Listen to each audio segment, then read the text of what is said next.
매주 수요일 이 시간에는 판사 출신 서기호 변호사와 함께 사법농단 수사와 법원 판결, 검찰 수사에 대해 이야기하고 있는데요. 오늘도 역시 서기호 변호사 나왔습니다. 어서 오십시오. 네, 안녕하세요. 자, 오늘 국회에서 이미선 헌법재판관 후보자의 인사청문회가 열렸는데 일단 이미선 후보자 어떤 인물이죠? 예, 사법연수원 26기로 재판연구관 그리고 수원지법 부장판사를 지내신 분인데요. 예. 원래 후보자로 지명될 때만 해도 유아 성폭력 범죄에 대해서 술로 인한 술을 마셨다고 해가지고 감형해주지 않고 그대로 선고한 엄중한 선고를 했다고 해가지고 좀 여성 인권 보장 딘돌상을 수상하기도 했던 분이어서 사실 기대가 됐었는데요. 예. 오늘 인사청문회 보니까 주식 투자 논란 때문에 많이 좀 실망스러운 부분이 많이 나왔습니다. 예. 방금 말씀하신 것처럼 오늘 그 포털 실검에도 이미선이라는 이름이 계속 꼭대기에 랭크돼 있었는데 그 이유가 아마 그런 것 같아요. 이미선 후보자 본인뿐만 아니고 남편도 굉장히 많은 주식을 보유하고 있는데 전체 재산 중 80% 35억 원 정도의 주식을 보유했다. 그런데 그 자본주의 사회에서 주식을 갖고 있는 게 문제는 안 될 텐데 오늘 이렇게 논란이 된 건 다른 이유가 있겠죠? 어떻습니까? 일단은 첫 번째로는 그 판사 신분으로서 또 더군다나 헌법재판관이 되려고 하는 사람이 과연 이렇게 주식을 많이 보유하고 있는 게 바람직하느냐. 요게 이제 윤리적인 문제가 있고요. 예. 또 한 가지는 이 주식이 굉장히 작은 규모가 아니라 굉장히 35억이나 되는 큰 규모지 않습니까? 예. 그다음에 거래 횟수도 굉장히 많았던 걸로 보이는데 예. 그러다 보니까 더군다나 이 주식이 일반적인 상장 주식보다는 코스닥에 있는 주식으로서 어떤 내부자 정보를 이용해서 취득한 거 아니냐라는 의혹. 이게 가장 사실은 두 번째가 더 큰 거죠. 예. 그러니까 결국은 혹시 주식을 매입하는데 내부 정보를 이용한 거 아니냐 이거 가장 큰 거겠죠. 네, 그렇습니다. 이 부분은 조금 들여다봐야 되는 거 아닙니까? 정말 그랬는지 안 그랬는지. 네, 그렇습니다. 이 부분이 만약에 사실이거나 또는 굉장히 개연성이 충분히 많은 의혹이 있다고 하면은 2017년도에 이유정 변호사가 헌법재판관 후보자에 올랐다가 낙마한 사례에 비춰볼 때 그것도 내부 정보 이용한 거였죠. 예. 예. 이 부분은 낙마 사유가 될 수가 있습니다. 만약에 정말로 그렇게 했다면은. 네. 예. 근데 지금 보니까는 그 남편이죠. 오충진 변호사 2010년 법관에서 퇴직했는데 특허법원에서 판사로 근무할 당시에 아모레퍼시픽 주식을 매수를 했고 이듬해 팔았는데 이때가 아모레퍼시픽 관련 특허 등록상표 분쟁 관련해서 본인이 재판을 담당했다. 그러면 내부 정보를 알았던 거 아니냐 이런 주장이 있는 것 같습니다. 예, 그렇습니다. 이 부분은 상당히 의혹이 좀 개연성이 상당히 충분해 보입니다. 예. 근데 지금 이미선 후보자는 어쨌든 이 국회의원들의 이런 질문에 대해서 자신은 재판에 매진했고 재산 관리는 모두 남편이 했다. 그래서 나는 잘 모르겠다. 이런 취지의 이야기를 한 것 같은데 어떻게 생각하십니까? 나는 잘 모르겠다. 남편이 다 했다. 근데 일반적으로 주식 투자를 남자들이 많이 하니까 이제 그럴 수도 있는데 문제는 이 주식 보유 액수가 너무 크고 35억이나 되고 예. 또 횟수도 거래 횟수도 많다 보니까 이거를 이제 전혀 몰랐다고 하기는 어렵지 않냐 이런 이제 의문이 제기되는 거죠. 그래요. 어떻게 예상하십니까? 청문회? 쉬워 보이진 않는데요. 예. 2017년도에 그 이유정 변호사의 낙마 사례가 있어서 예. 이 부분이 문제가 가볍게 그냥 간단하게 넘어갈 수 있을 것 같지는 않습니다. 네. 서기호 변호사는 주식 좀 하십니까? 저는 주식을 판사 시절에는 전혀 안 해봤고요. 지금도 사실은 주식을 어떻게 해야 투자하는지도 잘 모르고 예. 문제는 근본적으로 이 주식 투자할 돈이 없습니다.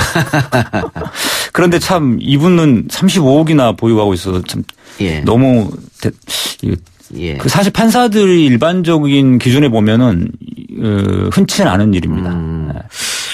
판사들이 대체로 막 돈이 많은 걸로 생각하실 수 있는데 실제로는 그렇지는 않고요.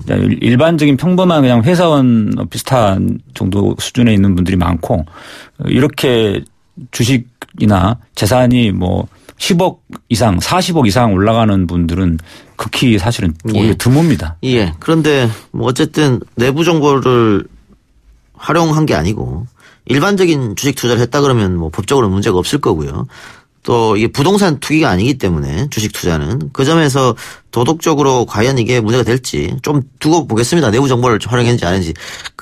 아까 얘기했던 이유정 변호사 같은 경우에는 내부 정보를 이용한 적이 없다고 했다가 나중에 그게 이제 사실로 드러나면서 낙마한 거 아니겠습니까? 예, 만약에 이번에 또 내부 정보를 이용했다고 하면은 본인도 낙마를 해야겠지만은 또 한 번 그 청와대에서 사람을 제대로 살펴봤느냐 이런 지적은 나올 것 같아요. 예, 그렇습니다. 그래서 아직은 물론 그 내부 거래 문제가 확실하게 뭐 증명된 건 아니기 때문에 좀 더 지켜봐야 될 것 같습니다만은 똑같은 아주 비슷한 문제로 지금 또 한 번 이렇게 청문회에서 문제가 되고 있어서 좀 씁쓸한 입장입니다. 예. 김학의 전 차관 이야기 해봅시다. 검찰 수사가 시작되기 전 한밤중 해외 출국을 시도하다가 막혔었죠. 그런데 출국 금지 과정을 놓고 과거사 진상조사단과 대검찰청 사이에 진실 공방이 지금 벌어지고 있는데 설명 좀 해 주시죠. 예, 정확하게 말하면 진실 공방이라기보다는 경향신문의 단독 보도에 대해서 대검이 거짓 해명을 하면서 벌어진 일이라고 할 수 있습니다. 거짓 해명입니다. 좀 구체적으로 말씀드리자면요. 4월 4일 날 경향신문에서 단독 보도가 나왔는데요. 뭐냐면 김학의 차관이 출국을 시도하기 사흘 전에 이미 대검 진상조사단의 이규원 검사 측에서 대검 정확하게 말하면 기획조정부인데요. 예. 대검 기획조정부라는 곳에 출국 금지 요청을 했었습니다. 예. 그랬는데 이거를 대검이 사실상 거절했다. 그런 보도가 경향신문에 이제 나왔던 거죠. 예. 그러자 이 대검 기획조정부에서 검찰 내부 게시판에 팩트 체크라는 제목으로 글을 예. 올려가지고 예. 첫 번째 대검에서는 출국 금지 요청을 거절한 적이 없다. 예. 그리고 두 번째 진상조사단 쪽에서 스스로 철회를 했다. 그래서 대검에는 아무 잘못이 없다. 이런 취지의 해명 글을 이제 올린 거죠. 예. 그러자 과거사 조사위원회 소속인 그 김용민 변호사가 지난 이틀 전이죠. 이틀 전에 월요일 날 기자회견을 해가지고 대검에서 명확하게 내부 메신저로, 그러니까 검찰의 내부 메신저로 이규원 검사에게 사실상 출국 금지가 부적절하다라는 취지의 글을 보낸 적이 있다. 그렇기 때문에 대검 진상조사단에서는 대검에서 거부하는구나라고 생각을 해서 다른 방법을 모색했던 것이지 철회한 적이 없다라는 겁니다. 그럼 이게 어떻습니까? 의사소통이 제대로 안 된 겁니까? 아니면 한쪽이 거짓말을 하고 있는 겁니까? 제가 보기에는 이제 대검이 거짓말하고 있다고 보는데요. 왜냐하면 대검에서 전국의 검사들에게 게시판에 글을 올릴 때 대검의 연구관이 그 이규원 검사에게 보낸 내부 메신저 예. 그 내용은 쏙 빼놓고 그냥 서로 상의가 오가는 중에 갑자기 진상조사단에서 철회를 했다. 이렇게 한 거거든요. 예. 이 부분은 명확히 거짓말입니다. 그러니까 첫 번째 본인들이 대검에서 스스로 보낸 그 내부 메신저 내용은 이야기하지 않았다라는 것이 첫 번째 거짓말이고 두 번째는 진상조사단에서 철회했다. 이것도 사실이 아니거든요. 예. 거짓말입니다. 예. 자, 그러면 이건 어떨까요? 진상조사단이 출범을 할 때부터 문무일 검찰총장이 조사단 활동에 일절 관여하지 말라. 이런 지시를 내렸다고 하는데 그런데 왜 이런 일이 벌어졌을까 이런 생각도 드는데요. 예, 그렇습니다. 원래 진상조사단이라는 거는 한시적으로 특정한 목적으로 이렇게 꾸려진 기구이기 때문에 대검 산하에 있는 그 하부 조직이 아니거든요. 독립적으로 활동하는 조직입니다. 그러니까 형식적으로는 대검의 기획조정부라고 하는 곳에서 대검 진상조사단 활동과 관련해서 어떤 협의를 할 수는 있어도 그거는 말 그대로 수평적인 협의이지 예. 수직적인 지휘 명령이 될 수는 없습니다. 예. 그런데 이 문제 사단이 벌어진 것은 뭐냐면 진상조사단과 대검 기획조정부라고 하는 곳은 서로 수평적인 기관인데 대검의 기획조정부장 또는 거기에 소속된 연구관하고 진상조사단에 있는 이규원 검사 개인하고는 그 개인 대 개인으로 검사 개인 대 개인으로 보면은 상명하복에 관철되는 상급자와 하급자 검사의 관계이거든요. 그러다 보니까 이 대검 기획조정부에서 진상조사단에 공식적으로 문건이나 어떤 뭐 메일을 보낸 게 아니라 이규원 검사 개인에게 내부 메신저로 지시를 보냈다는 거죠. 예. 근데 그 지시사항을 정확하게 지시사항보다는 내부 메신저 내용을 읽어드리면 이렇게 되어 있습니다. 고려사항 이렇게 해놓고 예. 현 상태는 김학의 사건 관련해서 무혐의 처분이 있는 상태다. 두 번째 조사단 진상조사 결과는 위원회에도 보고되지 않은 상태로서 심의 결과나 권고도 없다. 세 번째 장자연 사건처럼 일부 내용에 대한 수사 권고도 없다. 그러니까는 진상조사단은 이 메시지를 보니까 출금을 반대하는 걸 반대하는구나 이렇게 생각했다는 거잖아요. 그렇습니다. 예. 이 내용은 명확하게 보면 여기에 명확하게 그러니까 출국 금지하면 안 된다. 예. 출국 금지 요청하면 안 된다. 이런 말은 물론 없습니다. 하지만 그렇지만 이 내용을 전체적으로 보면은 이러이러한 상태에서 이러한 상태인데 왜 출국 금지하려고 하느냐라고 따지는 거거든요. 고려사항이라는 이름으로. 근데 이 메신저가 나오기 직전까지만 해도 사실은 출국금지 요청이 적절한지 부적절한지 예. 꼭 필요한지 아닌지에 대해서는 논의가 전혀 없었습니다.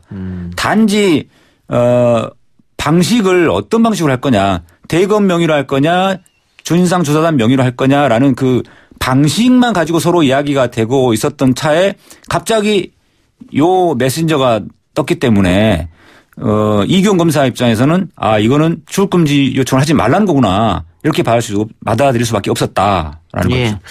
자 그리고 김학의 전 차관이 지금 2013년 김학의에게 성폭행 당했다 이렇게 진술한 여성을 무고로 고소를 했다 그래요. 사실상 뭐 김학의 역습이다 역공이다 이런 얘기도 있던데 어쨌든 검찰은 아마 이 무고건도 같이 해서 성폭행 사건이랑 함께 수사하지 않을까 싶은데 어떻습니까? 그렇긴 한데 최근에 무고죄 성폭력 범죄에 대해서 무고죄로 고소가 들어오면 2차적으로 무고죄는 나중에 따로 수사하는 걸로 바뀌었습니다. 방침이. 예. 왜냐하면은 과거에는 성폭력 범죄로 고소를 하면 상대방 가해자 측에서 무고로 역고소하는 경우가 굉장히 많았습니다. 예. 그러다 보면은 성폭력 범죄 피해자가 입장에서 예. 물적 증거가 없는 경우에 서로 간의 진술만 다를 경우에 예. 그런 경우에 굉장히 위축될 수밖에 없거든요. 그렇겠죠. 예. 그래서 그걸 노릴 수도 있다. 예. 그런 것 때문에 무고죄로 엮고사는 그 수법을 많이 씁니다. 김학의도 마찬가지고요. 그러다 보니까 이제 우리 서지현 검사님의 미투 이후에 검찰 내부에서 어떤 수사 방침에 대한 변경이 이루어져 가지고 성폭력 범죄에 대한 고소에서 무고죄로 역고소가 들어오면 무고죄 고소는 나중에 수사한다. 그러니까 성폭력 범죄 부분이 명확하게 다 종결된 다음에 혐의 없음이든 뭐 기소든 종결된 다음에 나중에 수사하는 것으로 알겠습니다. 바뀌었습니다. 예. 오늘 소규 변호사 이야기 여기까지 듣겠습니다. 수고하셨습니다. 네, 감사합니다.